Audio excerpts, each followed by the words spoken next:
And good morning. Good morning, good evening, good afternoon, wherever you are.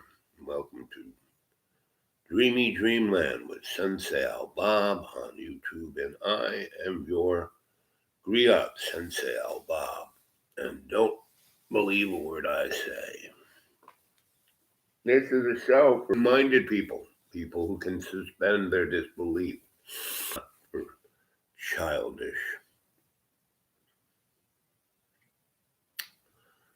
demagogues or infantile nihilists, people who feel, hey there, Graham. So, things going to set it off. I mean, if this isn't a forest full of tinder on the floor, ready to ignite, I don't know what is. And usually, if you read Trotsky, his revolution, he was a journalist. So he was a good observer of things, but he didn't believe, he said he was giving a lecture saying that, he was 50 and he was talking to a bunch of old, folk scholars, teachers. And he said, hey, we'll never see the revolution. And 2 weeks later, he was on a train from Finland into Russia to help, and he was being paid by him and Lenin. Were both being paid by English bankers to bring down the czar, right? And he didn't really see that he was a dupe, that the revolution was more fodder for the corporate state. So, and that's why I've been talking for years about an alternative aesthetic. We have to look at this a whole different way. We can't look at it biblically and say, that the U.S. is the whore of Babylon, even though it is, even though all these things fit, you know. You look at a jigsaw puzzle, right? Well, somebody stamped that sucker out, right? Took that picture and cut it up into all these little bits. Well, that's where it's at. And unless we can think outside the box and think of a different way, that's what Gene Roddenberry, with his whole vision of Star Trek, was talking about. It was still, very much a fascist oligarch, Starfleet, the United Whoopee of Planets, come on. Even though they had the prime directive of don't messing in, look how many times they're messing in all the time. So, and they're always having wars, right? So, because war is good for business, you know. So we have to really, and we, if, I keep, I have for at least a year saying, hey, we have this window of opportunity. The more deeper we go down this rabbit hole of, novel 19, the more we're, let's see, it's,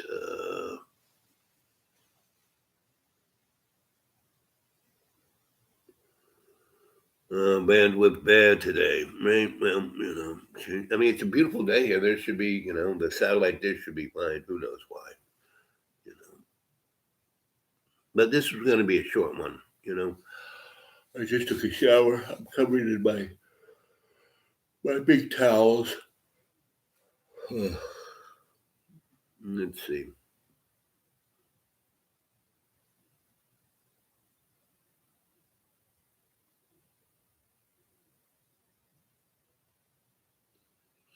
This is, I don't like putting this thing on my lap, but I can't read it that far away. Let's see. Oh, thumbs down. What's thumbs down? It's bad. It's Put a bomb today. Yep. The mood is a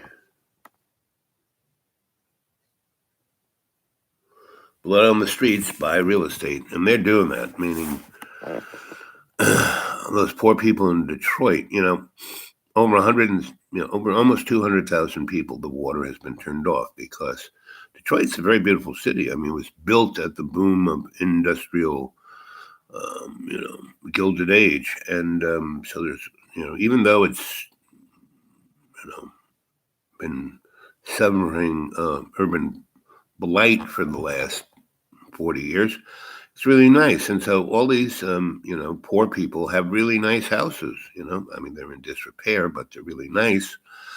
And, if you want to see the real, horror of gentrification, look at Detroit. So, the real estate guys have pressured, the water board to turn off water for all these people, right?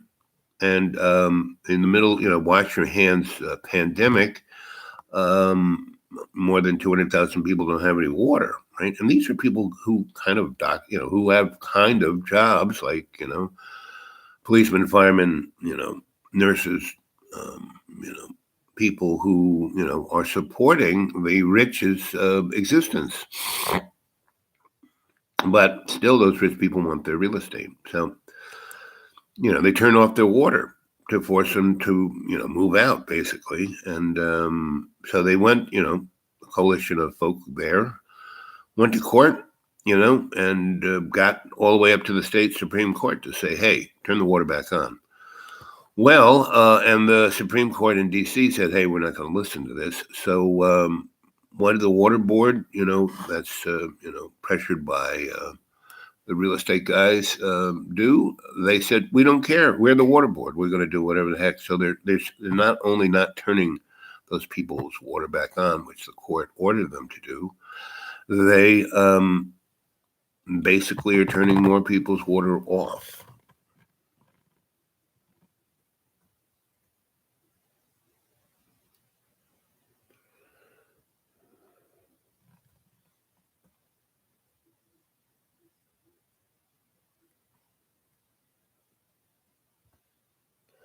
Right. So, but in Detroit, like I said, over 200,000 people's water has been turned off, and they're turning more people off. It's really catastrophic. When people go on about, oh, don't forget the Holocaust never again. Well, it's going on all the friggin' time,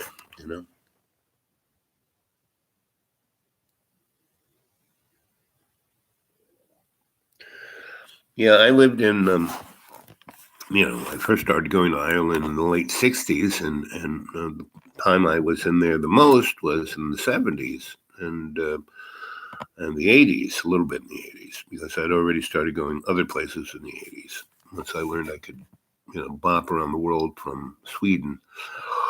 I look like a Swedish, well, not look like, but, paperwork showed that I was a Swedish citizen. I had to have a visa from Sweden.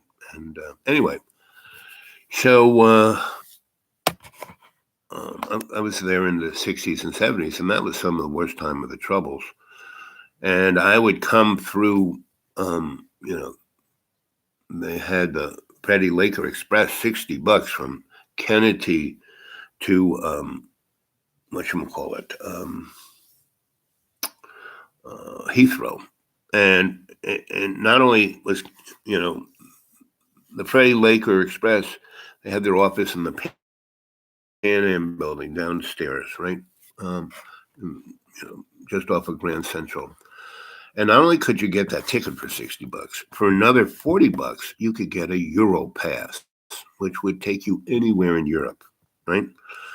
And so with that Euro pass, I would, get off at Heathrow, take a train to Swansea, and then take a ferry to Ireland, all on my Heathrow pass, on my Euro pass. And it was good for a year. It was amazing. So for, about $100, I could travel all, get to Europe and travel everywhere, right? It was really quite amazing. And the flight there was always great. One big party. Because I had no class. It was one big airplane with, 300 seats in it, and everyone got a drink and a little nosh, and you could roam around. It was quite nice.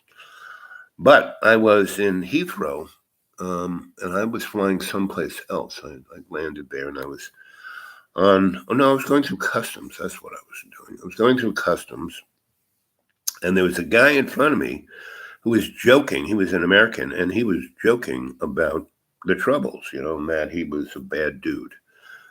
And, I was kind of right behind him, but not really. And, there's another person or two, and I said, buddy, you better shut up. He said, well, I can do whatever I want. I'm an American. Well, I said, okay, good luck with that. And so I basically, went back by 6 people. I was socially, spacing myself from this clown. And within 5 minutes, guys in suits came out, with guys, policemen behind them, with guys with Tommy guns behind them. And they physically put a sack around his head, and tie wrapped it around his neck till he was like, and they threw him on the ground, and they tie wrapped his hands behind his back and kicked the ever little inside of him right in front of everybody, right? And the guys with the machine guns weren't pointed at him; they were pointing at us, right?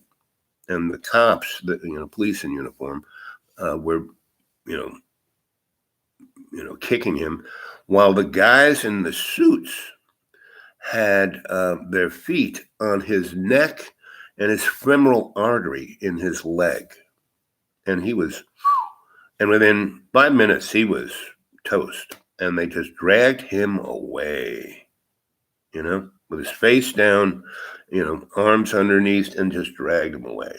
And, everyone in the line were like, traumatized, because they didn't think England would do that to them.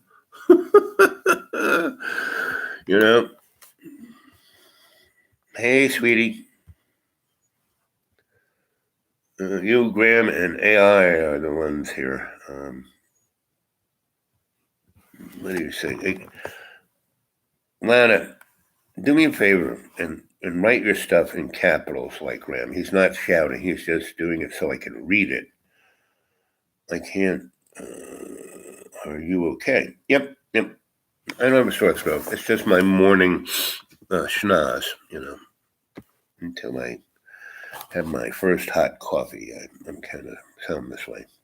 And it's a beautiful day, and I just wanted to have a short little rant about, the Tinder, what's going to ignite this, Pretty much everyone knows this is a scam. Yes, there's a virus out there. Yes, it's nasty.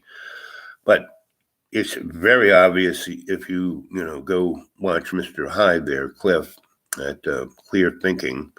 It's a biological weapon, right? And it's really straight up. It's and they've got 3 strains, A, B, C. A, you just have the sniffles. B, if you have any kind of pre-existing conditions, you are toast.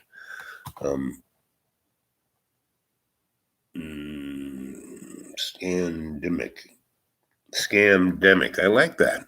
It's like the plandemic, scandemic. Yeah, I like that. I'm going to use that, Graham. Scamdemic. And people are getting to know it, but, we have put our head in the sand and let so much water go over our heads that, like there are a lot of people I know who just don't want to talk about it,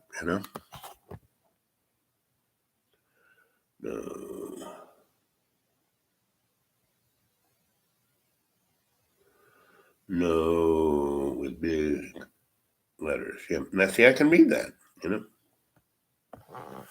but I can't. The word between no and with, what is that? No, anyway.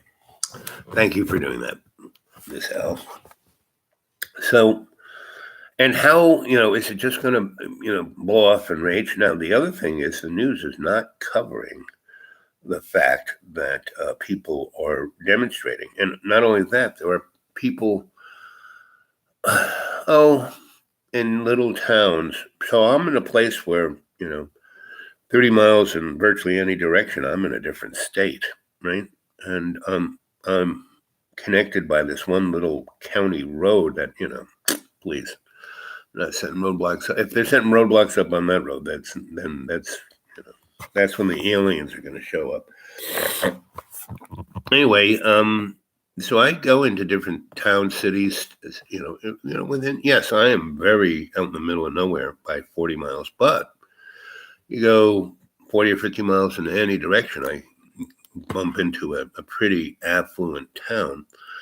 And what's interesting is all of those towns are still kind of open for business.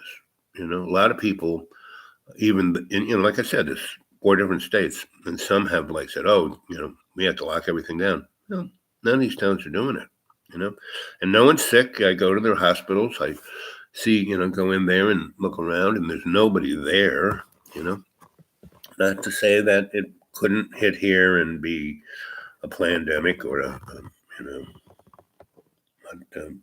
scandemic. But there's a guy in Japan. We talked about him last night, and someone said, "Oh, I really love that guy," and I had no idea. Even though I played a little clip of his on the show, I didn't know who he was. It was like, yeah, okay, Sensei Ao. So, me, there is.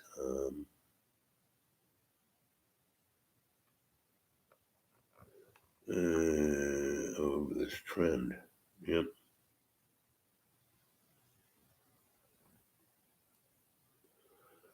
So a lot of people are ignoring it. A lot of people are screaming at their legislators. I mean, there are a lot of states where, 1,000 people, are standing shoulder to shoulder screaming up at their legislators. And the news is not showing that.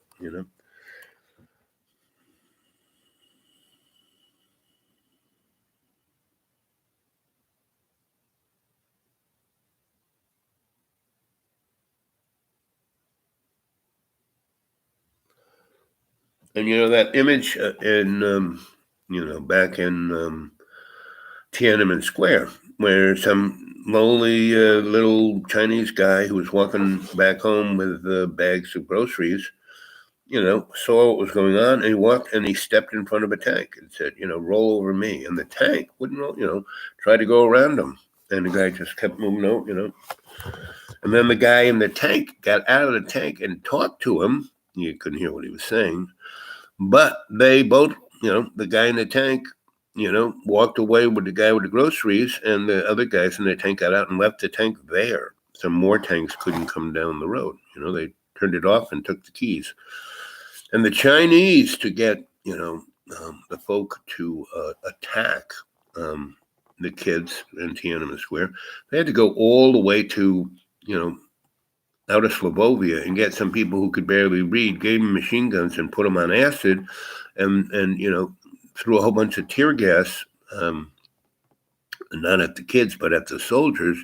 And the soldiers just machine gunned anything that was in front of them because they were on drugs and they were scared, and they thought they were being attacked.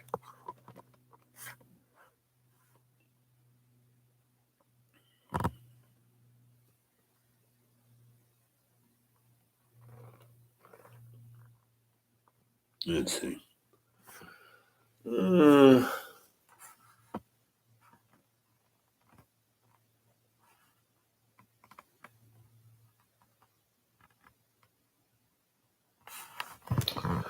another pair of glasses. Even you guys putting it up big, I can barely read this. What's up? Verb and address. Oh,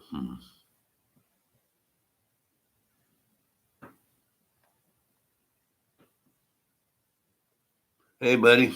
Good to see you, bud. Graham and Lana are with us. And AI. And it's almost 20 minutes, and it's 10:17. And this is going to be a short one because I haven't had breakfast. I haven't had my first coffee. It's a beautiful day, and I want to get out and play in the sun. The news report only gave, not all, but also media is gossip.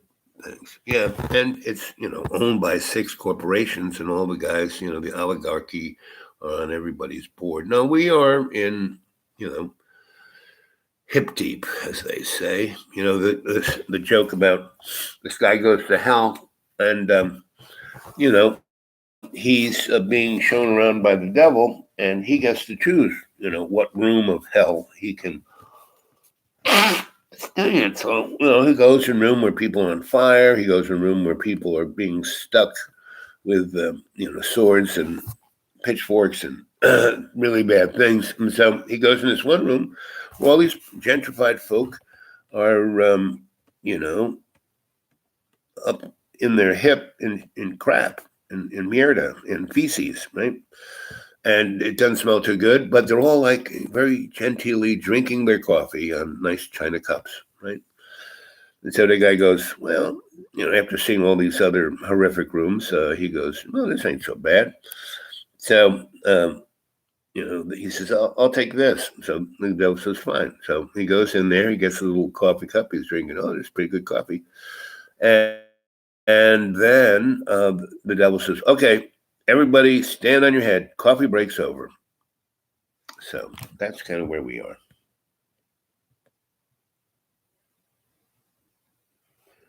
Yep, things are weird, but they've always been weird. Gotta go. Me too. So come and I'll try and do one around 5, sometime between 5 and 6:30 Eastern Standard Time. Okay. So I love you guys. So think about what it's going to take to really get people to, demand change. They kind of want change. They voted for Obama, hoping change. They voted for, Carrot Head. Drain the swamp. Well, good luck with all that. Okay. Need to be funny, right? Need to be funny. I try. I do my best. I know I'm just looking at me. I'm a funny guy. I try to be funny. Try to tell you funny stories. Let's see. Weird is good. Yep. That's been my go-to thing. Okay, gang. I love you guys. Have a good day. I'm going to. Check you later.